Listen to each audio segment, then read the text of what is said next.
Roger Payne. I'm here to introduce Konstantin or Kon Slobodchikoff, who's an animal behaviorist and a conservation biologist. He's Emeritus Professor at Northern Arizona University, where he studies communication between Gunnison prairie dogs. In early 2008, he formed the Animal Language Institute, a place where people can find and share research in animal communication. His initial research was on the behavior and ecology of tenebrionid beetles, which is something I find particularly fascinating because I was a student of Tom Eisner's and did work on insects for a long time, and also did a postdoc with Kenneth Roeder, an insect physiologist, on how moths avoid bats by knowing what direction they're coming from, and a decision they make on the basis of a total of 6 cells, 3 in each ear.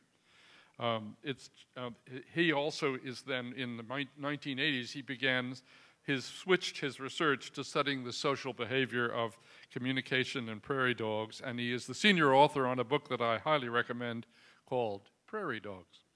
Its chapter on communication is work by him and his students, in which they've been decoding the communication system of prairie dog alarm calls, and he has found that prairie dogs have the ability to detect the difference between a coyote, a dog, a hawk, and a person, and to say that to their compatriots, and that they also can provide a descriptive information about the predator's size, its shape, its color, and its speed of movement. They can even communicate that something threatening they haven't seen before has appeared. So, Kon, having stolen your thunder by mentioning your stunning conclusions, can you please tell us about the observations and experiments that enabled you to make these fascinating discoveries? Sure, Roger. And I have to say that it's particularly wonderful for me to be up here on the stage with Roger, because my interest in animal communication was spurred in the 1970s when I opened up an issue of National Geographic magazine, and out fell a record that had wonderful sounds of whales. And I was so captivated with this, and there was a wonderful track there which sped up whale song something like, I believe, 16 times, and it sounded very much like a bird song. And so I started thinking about these kinds of relationships, and this gave me some impetus to look at animal language. And since there were prairie dogs around where I was at Northern Arizona University, I started looking at prairie dogs. Now, I have been researching this question using a variety of experimental techniques. So it's not just that we go out there and we listen and we hear prairie dogs and say, aha, that is a call for a coyote, or that is a call for a human. We use distinct experimental techniques. We use analytical techniques to do this. And if we can look at a short YouTube video right now that BBC did a 1-hour documentary on my work a couple of years ago that they and Animal Planet showed in Britain and also in the United States. And if we can see the video right now, you'll have a sense of what those calls sound like and what kinds of experimental techniques we are using to decode the meaning of those calls. So if we could see the video. The predator is revealed. A plastic coyote without any legs.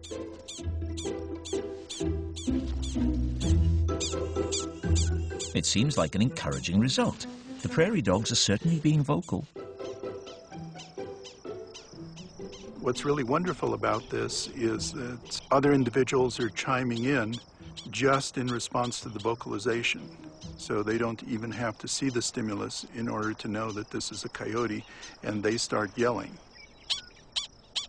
Every call recorded must subsequently be analyzed by Kon.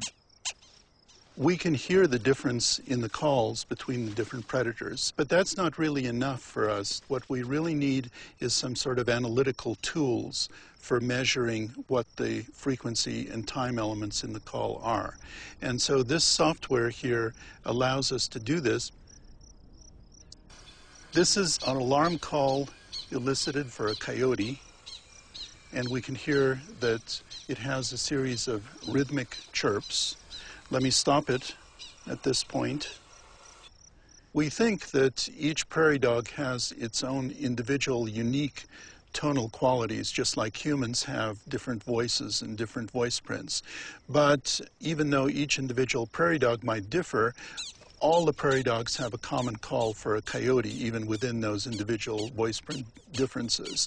So we think that when a prairie dog is calling for a coyote, they probably know who the individual prairie dog is that's calling, just the same way that we can on the telephone hear somebody's voice and immediately recognize it as a person that we know. So you had a chance to see what some of these techniques are. And what we have done is we have done very careful experiments where, for example, we would walk out the same person into a prairie dog colony wearing a yellow shirt, and then walk the same person out wearing a blue shirt, record this, record the alarm calls, record the escape behaviors, and then go to our computer analysis software and determine what the differences are. And so we don't rely on our hearing, we rely on statistical methods. We've used discriminant function analysis, if any of you are familiar with that. We've used neural networks, we've used fuzzy logic to describe these, to categorize these in a careful experimental way. Let me turn it over to Roger. Great. Well, you note in your book, for example, that the nervous Nellies, as you point out, these are prairie dogs which make alarm calls that were largely ignored by the other colony members. And I want to know, what are the predators, what predator are these nervous Nellies claiming that they have seen when these false alarm calls are made? And what were the clues that enabled the colony mates to find their reports were false?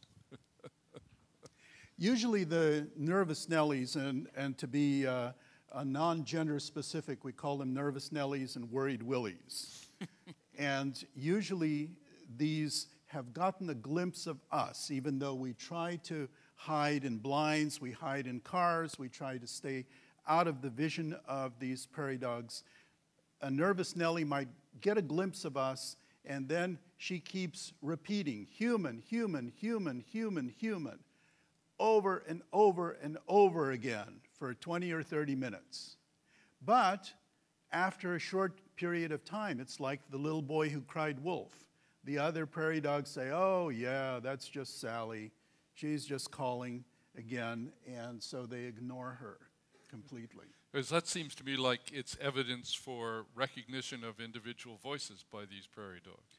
I think that very definitely they do have individual recognition of voices. You can actually hear and you can see on the sonogram that there are minor differences in the voices, and partly this is why we've gone to using analytical techniques such as fuzzy logic, because with statistical programs, minor differences can potentially skew the results, whereas with fuzzy logic you have a probability distribution, and anything included in that probability distribution is classified as one thing versus another thing. Right. You also note that when a coyote is approaching, you get a chorus of barks, it starts, and then some of the prairie dogs run to the lips of their burrows. They keep giving alarm calls, and then you say that other animals that were below ground emerge and also stand at the lips of their burrows and calling. And because these colonies are large, it wouldn't be a good idea to emerge if the coyote turns out to be closest to your burrow. So therefore, it seems to imply that the calls may also carry information as to where the coyote is, or at least whose burrow it is closest to. Is that true? That's true, that the calls contain information about the location of the coyote, which is done in two ways. One is that the prairie dogs can pick up frequency differences, and the other is they can pick up differences in sound intensity, so that when the coyote is relatively far from them, they hear the calls as softer. When the coyote is close to them, they hear the calls as louder. But one of the amazing reasons that prairie dogs do this, and this is different from their response to humans. Now, humans shoot them. So for a prairie dog, coming up out of a burrow and standing at the lip of a burrow is not the best strategy, because hunters will shoot them.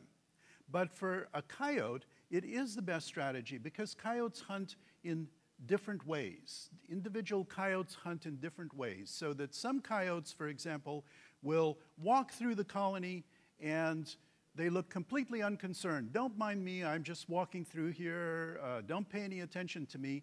And they scope out where the prairie dogs are, and if they see a concentration of prairie dogs, they will lie down next to that burrow and wait there for up to an hour for some prairie dog to get bored and emerge. And then they grab the prairie dog. So it's really important for the prairie dogs to know where the coyote is so that they don't come out of the burrow when the coyote is lying down there waiting. Fascinating. And then you also described some experiments in your book that you had done with Curiasis in which you studied the behavior of prairie dogs when you played alarm calls to a colony and there was no predator, or as I understand it, no model of a predator present. So you're getting a pure reaction just to the sound. Could you tell us about the results of that? Sure. This was a key element in our research and also a key element in understanding that animals have a language that they can comprehend. And that is that you need, in studying an animal, you need to have a Rosetta Stone. You need to have a key for decoding the animal language. And in our case, the Rosetta Stone was that the prairie dogs, as you saw, make chirps of alarm for a predator. So we can see the predator approaching, we can videotape the predator, we can record the vocalizations of the prairie dogs, we can videotape their escape responses, and then we can play back the recordings when no predator is present, videotape the behavior of the prairie dogs, and if they have exactly the same escape responses as when the predator is present, we know that they have understood the message in there. And so here's a key element in understanding animal languages. We need to have a context that is well defined, and we need to know that the animal has understood the message given for that context when that context is not present. That sort of work was brilliantly done by Carl von Frisch when he was studying the dances of honeybees. And if you all have probably heard of this, but if not, it's one of the great pieces of research from the 20th century, and it got him the Nobel Prize, which he shared with Nico Tinbergen and Konrad Lorenz. But the honeybee, in order to show to its hive mates where she has found a source of food, waggles her body and then turns back, and waggles her body and turns in the other direction and waggles her body. And this line has a direction in relation to gravity, and it turns out that gravity is assumed to be the sun, and the angle of the line is assumed to be the angle by the bee to fly back to this source. And it's just overwhelming evidence that that's what they do. And they can actually, if you let a bee feed on a feeder and it starts doing these dances, it will, and then you block the entrance to the hive so the bee can't get out of the hive, it will change its angle, because of course the angle to the sun is changing. And if you keep it in captivity for a full day, it will go all the way around, bring the sun, following the sun basically around the world, and bring it back up in the east in the morning. Now, of course, I don't think this is where the bees, I don't think they beat Copernicus to this information. It's just that that strategy works. It got selected for. But von Frisch had a student named Martin Lindauer who worked on how honeybees find a new hive when they swarm. A swarm leaves where it's a queen followed by about half the hive, and they got to find a new place to live. And bees fly out and find new possible hive sites, and they come back, and the swarm has formed in a great glob of bees on a branch somewhere, and they dance across the face of the swarm, and those dances are pointing not to flowers but to a hive site. And then they read the dances of the other members who are on the swarm, and they then go and investigate their sites. He showed all this brilliantly. And eventually, when you get just whole rows of bees all dancing across the face of the swarm, it breaks up and flies to the new hive site, and that is achieved by what amounts to it's voting. Basically, they are coming out for what is the most popular possible hive site, and every now and then, he said, you would get a swarm which would never break up and never leave, and that was when there were two equally attractive hive sites, and there were two groups of bees, sort of like the Republicans and the Democrats right now, which were going in different directions and couldn't resolve their differences, and so they actually formed combs inside it. So some of these matters of animal communication are fascinating, but I think this work by Kahn is just amongst the most fascinating things I've heard in a long time, because what he is showing is that this tiny little short blast of sound, which you would think, yeah, well, whatever, probably doesn't include very much information. It includes a noun and an adjective and maybe some other bits as well. What would you say about how much information can be packed by these creatures into a single one of these little chirps? So far, I don't really know. One of the things that we have done in conjunction with a colleague who's a computer scientist is we have taken one of these chirps, which lasts 1/10 of a second, and broken it down into time slices. And what we have found is that each time slice consists of tiny units of sound that are comparable to phonemes in human speech. And phonemes are the smallest unit of sound that are assembled into morphemes, which are the smallest unit of structure that are assembled into words and eventually into sentences. Now, no one has ever found that in any animal vocalization to date. And they have the same kinds of phonemes for hawk and for human and for dog, but they're used in different proportions, just like our phonemes are the same for our words and are used in different proportions. So as we look at all of this, we find an incredible amount of structure, an incredible amount of meaning in this chirp that is 1/10 of a second. And I think that what this says is two things. One is that for different animals, time may be perceived in different ways. So for a whale, for example, time might be perceived as something that's very long. For a prairie dog, time might be perceived as something that's very short.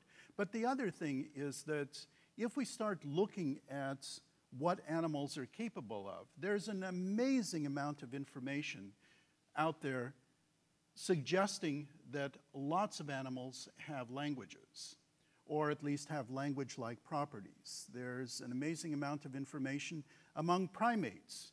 There's also lizards who have been shown to have a distinct grammar in the way that they give mating signals.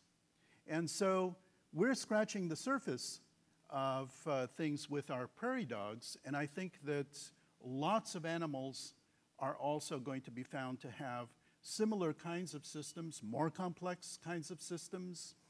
But what we need to do is we need to investigate this in an organized way, looking at the context of each animal signal so that we can build up a dictionary of what these signals mean. Well, that leads me to another question, which is you have founded the Animal Language Institute, and you just told me a fascinating story while we were waiting to come on about an effort you made to engage the input of colleagues who were doing similar sorts of work, which leads me to a thing which I have seen. I've never seen a more, what is the word, fractious kind of arguing that goes on between groups who are attempting to demonstrate whether or not some particular animal species has the ability of the same kind of ability that a human being does in creating our own human languages. It seems to be absolutely anathema to some people to imagine that that could be the case. And meanwhile, you get this sort of fascinating work which is happening, and it is subject to a kind of criticism at times which is not helping anything. It's based as much on prejudice as a lack of care would have based the sorts of discoveries that you've made. Have you run into that sort of thing?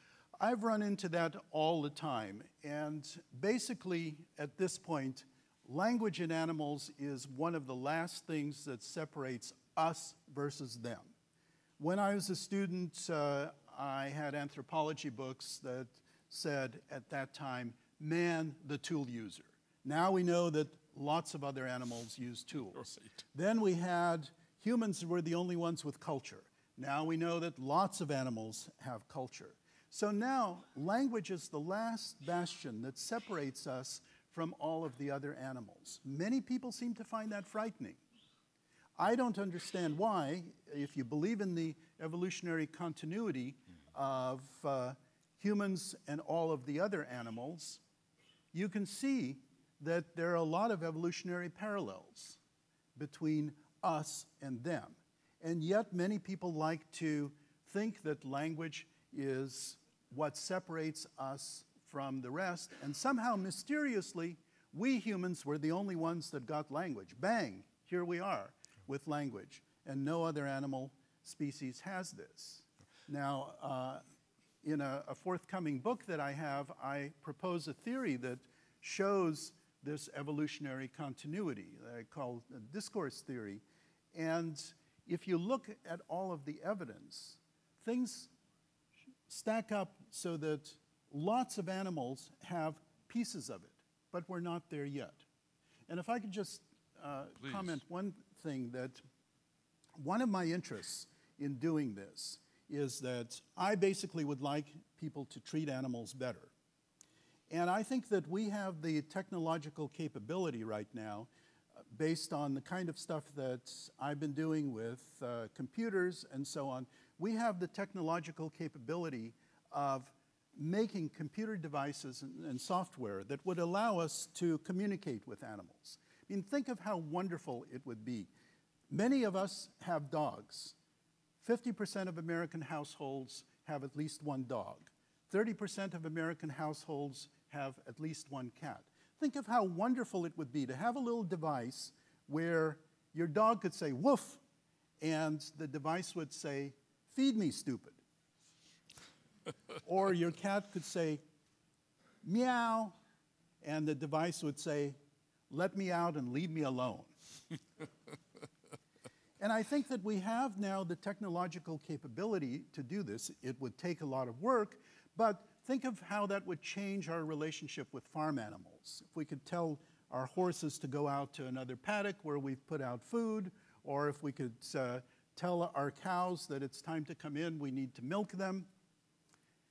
And so I think that we have the capability of using this kind of technology to make a better world. And in that respect, Craig Venter showed us that we now have the capability, using genetic engineering, to create out of algae foods that contain enough protein as chicken and beef, and maybe we can even make foods that taste like chicken and beef. If that's the case, then maybe we wouldn't need to use all of these animals that we're currently using for food, and that maybe we could build up a partnership with them and a partnership with nature in general, as opposed to killing off all of these animals, destroying the habitat, and ultimately destroying ourselves. I think we should use the last minute and a half, if we can, for any questions that there might be. Are there any questions out there?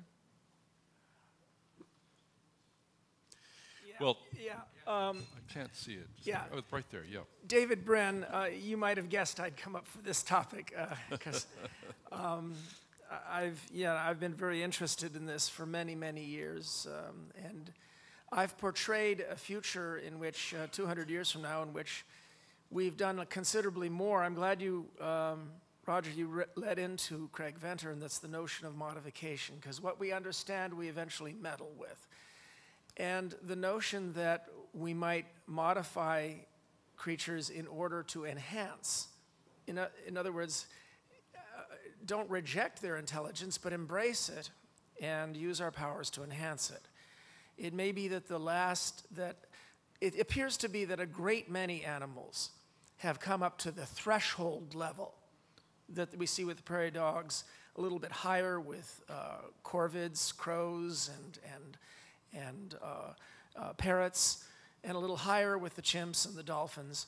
And yet a whole bunch of them appear to be banging their heads against a glass ceiling of cognizance.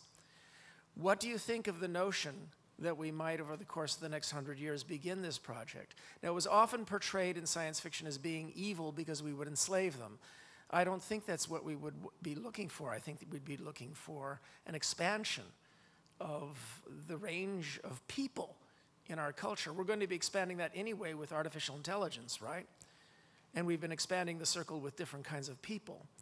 So I'm wondering if you think that this is something on the horizon, and secondly, if you think that the project would be worth the inevitable several generations of pain.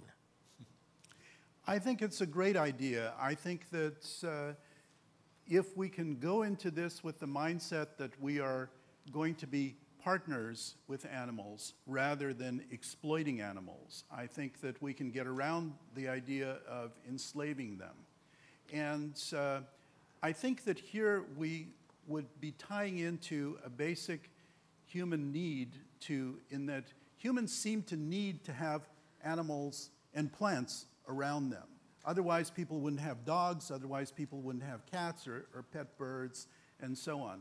So I think that that human need perhaps might skew us in the direction of a beneficial result rather than an evil enslavement result. But I think that the project is certainly worth doing. It will take generations. It will take some generations to change some human attitudes.